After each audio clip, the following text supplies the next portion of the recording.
ভোটের আগে ভাঙড়ের দুই প্রান্তে আইএসএফ তৃণমূল সংঘর্ষ, আহত একাধিক। একদিকে ভাঙড়ের চালতাবেড়িয়া অঞ্চলে কোচপুকুর এলাকায় সানি ঘোষে প্রচার মিছিলে না যাবার কারণে আইএসএফ কর্মীকে মারধরের অভিযোগ তৃণমূলের বিরুদ্ধে। ঘটনাস্থলে উত্তর কাশীপুর থানার পুলিশ।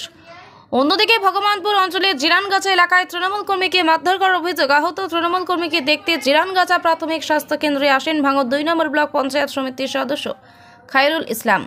ঘটনাস্থলে পোলেরহাট থানার পুলিশ। একে অপরের বিরুদ্ধে ওটা অভিযোগ অস্বীকার করে আইএসএফ ও তৃণমূল। উভয় জিরানগাছা প্রাথমিক স্বাস্থ্য কেন্দ্রে চিকিৎসার পর থানায় অভিযোগ দায়ের করবে বলে জানায় ঘটনার তদন্তে পুলিশ। রাত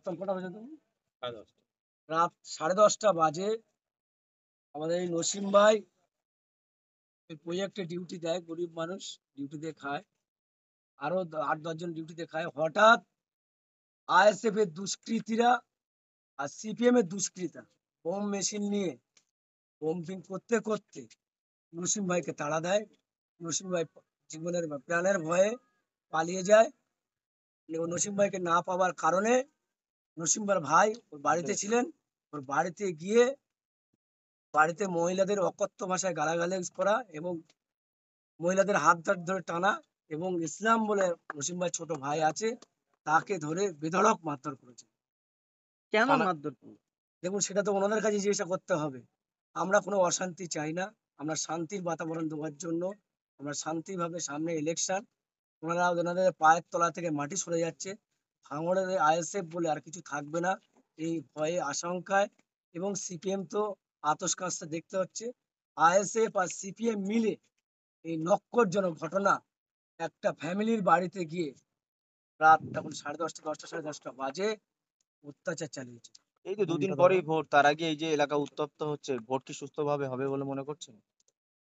দেখুন, আমরা তো সুষ্ঠুভাবে, আমাদের সরকারের তরফ থেকে নির্দেশ আছে, আমরা সুষ্ঠুভাবে ভোট প্রক্রিয়াটা মেটাতে চাই। কিন্তু ওরা ওদের পায়ের তলা থেকে মাটি সরে যাচ্ছে বলে ওরা অশান্তি করার চেষ্টা করছে, সন্ত্রাসের রাজত্ব করার চেষ্টা করছে।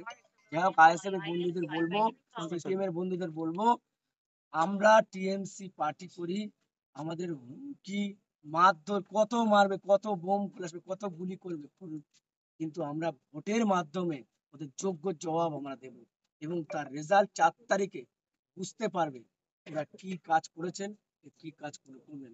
আমরা ভবিষ্যতে দলগতভাবে দলের সিদ্ধান্ত যেটা হবে আমরা সেই ভেবে আমরা কাজ করব।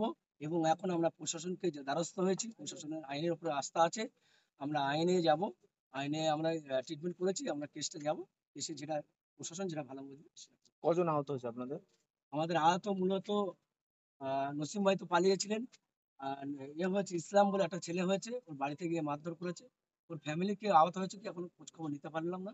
আমরা ওকে নিয়ে, ওর বাড়িতে হামলা করছিল, বাড়িতে মারধর করছিল, আমরা হঠাৎ ওখানে চলে গেছি সঙ্গে সঙ্গে।